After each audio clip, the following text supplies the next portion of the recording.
გამარჯობა ვაგრძელებთ მიმოხილვითი სახით ლექციები გვაქვს როგორც იცით რომ მოესწროს ეს ყველაფერი და ამიტომ გვაქვს ესე და ამჯერად შევეხებით მსოფლიოს მე-16-18 საუკუნეებში როგორც საკითხებში არის და საქართველოს მე-16-18 საუკუნეებში ცალკე განვიხილავთ თუმცა საკითხებია მე-16-18 საუკუნეებში მსოფლიო და საქართველო მაგრამ მაინც ასე განვიხილავთ მოკლედ ეს პერიოდი არის მსოფლიო ისტორიის გარდამტეხი ეპოქა, როდესაც ევროპაში, აზიასა და ამერიკაში მნიშვნელოვანი ცვლილებები განხორციელდა პოლიტიკაში, ეკონომიკაში, კულტურასა და რელიგიაში და სწორედ ამ პერიოდში იბადება ის მსოფლიო წესრიგი, რომელსაც საფუძველი ჩაუყარა თანამედროვე, ასე ვთქვათ, წესრიგს და სამყაროს და იწყება ეს საკითხი რეფორმაცია და კონტრრეფორმაცია.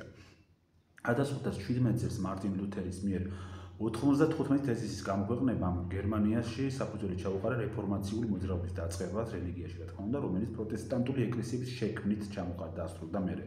პროტესტანტიზმმა კითხვის ნიშნის ქვეშ დააყენა რომის კათოლიკური ეკლესიის გავლენა და ავტორიტეტი, ეს 95 წელს იყო და ჩამოყალიბებული მის რაღაცა სიმდრისაგან და ზნეობრივი კრიზისი, შედეგად გაჩნდა ლუთერანული, კალვინისტური და ანგლიკანური ეკლესიები.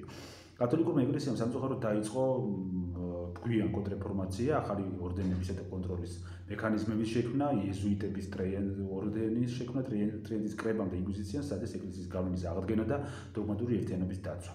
ამას მოყოლე რელიგიური ომები საფრანგეთში და არამარტო საფრანგეთში, მაგრამ საფრანგეთია ჩვენი საკითხი და რეფორმაციამ საფრანგეთი მოედო საფრანგეთსაც აქ ჰუგენოტებს ეძახდნენ მათ ფრანგ პროტესტანტებს დაპირისპირება გადაიზარდა სისხლიან ომებში განსაკუთრებით მნიშვნელოვანი იყო 1972 წლის ბართლომეს ღამის ხოცვა ჟლეტა ხოლო 1998 წლის ნანტის ედიქტმა მოიტანა დროებითი მშვიდობა, როდესაც ანრი მეოთხემ პროტესტანტებს მისცა რწმენის თავისუფლება საფრანგეთის მეფემ, რომელიც პროტესტანტებიდან იყო.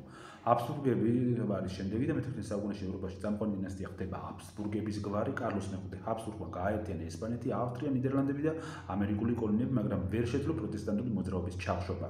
მისი მემკვიდრე გახდა ფილიპე მე, რომელიც ცდილობდა თავისი ძალაუფლების განმტკიცებას ოსმალეთთან ბრძოლასა და კათოლიციზმის გავრცელებას, მაგრამ ეკონომიკური სიდუხჭირე ეს ყველაფერი წარუმატებლობას იწვევდა მასთან დაკავშირებით. ამავე პერიოდში ოსმალეთის იმპერია განიცდის აყვავებას, განსაკუთრებით სულიმან პირველი დიდის პერიოდში, ამ დროს ებრძვიან ზუსტად ჰაბსბურგების ცენტრალურ ევროპაში და საფრთხეს უქმნიან ქრისტიანული სამყაროს ეს ოსმალები ამ დროს. ასევე პარალელურად ირანში სეფიანთა სახელმწიფოს მმართველი აბას პირველი ახორციელებს მნიშვნელოვან რეფორმებს შაჰ აბას პირველი და ებრძვის ოსმალეთს და აღორძინებს კულტურას და განვითარებას. შემდეგი არის საფრანგეთი და ინგლისი, აბსოლუტიზმი და რევოლუცია საფრანგეთში. აბსოლუტიზმის სიმბოლო ხდება ლუი მე-14 ეგრეთებული მეფე მზე, რომელმაც განაცხადა, რომ სახელმწიფო ეს მე ვარ, მისი მმართველობაში განსაკუთრებით ცენტრალიზმური სახელმწიფოები განსაკუთრებით გამოკვეთილი იყო ცენტრალიზაციის სახელმწიფოების და სამეფო ძალაუფლების გაძლიერება განსაკუთრებით თვალშისაცემი იყო. ინგლისში კი სიტუაცია განსხვავებული იყო. აქ არის ელიზაბეთ პირველის მმართველობა, მის მმართველობის პერიოდში ქვეყანამ განიცადა კულტურული აყვავება და საზღვაო სამხედრო ძლიერება, მაგრამ მას ესე თქვა პარლამენტის მემკვიდრეობით დაპირისპირება მოყვა მემკვიდრეობითად. სამოქალაქო ომების შემდეგ ინგლისში დროებით რესპუბლიკა მყარდება ოლივერ კრომველის მეთაურობით, მაგრამ საბოლოოდ მაინც შეიქმნა კონსტიტუციური მონარქია.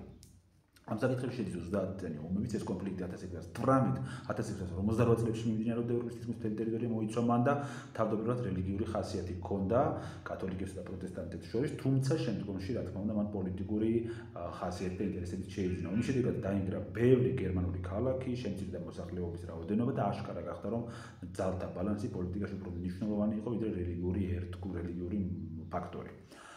ნიდერლანდების რევოლუციის შემდეგ, რომელიც მე-16 საუკუნის მეორე ნახევარს უკავშირდება, ჰაბსბურგთა ესპანეთმა სცადა რომ ახსენეთ წეგან ჰაბსბურგები, ნიდერლანდებში კათოლიციზმის და აბსოლუტიზმის განმტკიცება, რასაც მოყვა პროტესტანტების აჯანყება. 1891 წელს გამოცხადდა დამოუკიდებლობა ნიდერლანდების და შეიქმნა გაერთიანებული პროვინციებისაგან, ასე ვთქვათ, რესპუბლიკური მმართველობა, ეს არის თანამედროვე ნიდერლანდების საფუძველი. განმანათლებლობა საკითხებში შედის მე-17 საუკუნეში ევროპაში ფართოდ ვრცელდება ეგრეთწოდებული გონების კულტი, განმანათლებლობა, მოაზროვნეები როგორც იყვნენ ვოლტერი, რუსო, ლოკი, მონტესკიე, ამბობდნენ რომ საზოგადოება უნდა ემყარებოდეს გონებას, თავისუფლებას, აზროვნებას, თანასწორობას, იდეები დიდ გავლენას ახდენს შემდგომ რევოლუციებსა და სამართლებრივ სისტემებზე.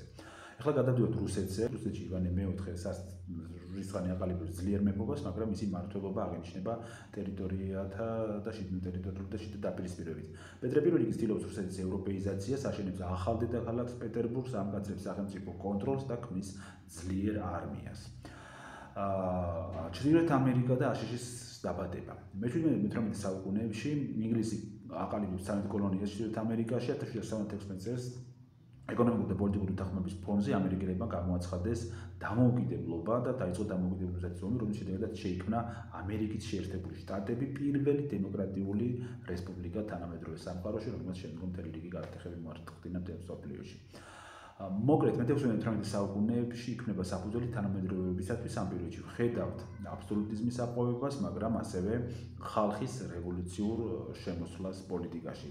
ვხედავთ ძველი იმპერიების ბრძოლას ახალ ეპოქასთან და განმანათლებლური იდეების გამარჯვებას ტრადიციულ ძალაუფლებაზე.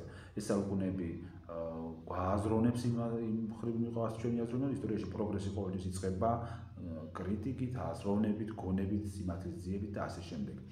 ძალიან მოკლედ მოვიხილავთ როგორც ხედავთ, იმიტომ რომ მე მინდა მოვასწრო და ისე არ დაგტოვოთ, რომ საერთოდ მიმოხილველი დარჩეს საკითხები, მაგრამ მთავარზე ვამახვილებ ყურადღებას იმ მთავარზე, რომელიც შენ ზღვარს გადაგალახვინებს, თუნდაც ეხლა რომ დაიწყო მუშაობა და TikTok-ზე და სოციალურ ქსელებში გადახედო ჩემს მიერ გაკეთებულ ვიდეოებს, როდესაც ბოლოში გავალთ, ყველა იქნება საბოლოოდ, ჯერ ეს არ არის ბოლო, ყველა იქნება საბოლოოდ ყველა საკითხების მომცველი და შენის გამოგადგება, რა თქმა უნდა, იმისათვის რომ გადალახო ჩემო კარგო ზღვარი და ყოველ შემთხვევაში მიაღწიო გარკვეულ წარმატებას ჩემი სმენა უკვე წარმატების დიდი ფაქტორი გახლავს და ამიტომ წარმატებას გისურვებ რა თქმა უნდა და მოსმენას და მოთმინებას. დაჯექი მოусმინე ქუჩაში გარეთ იქით აქეთ და ეს ყველაფერი ჩაჯდება თავში და შენ ამ წარმატებას მიაღწევ. მადლობა.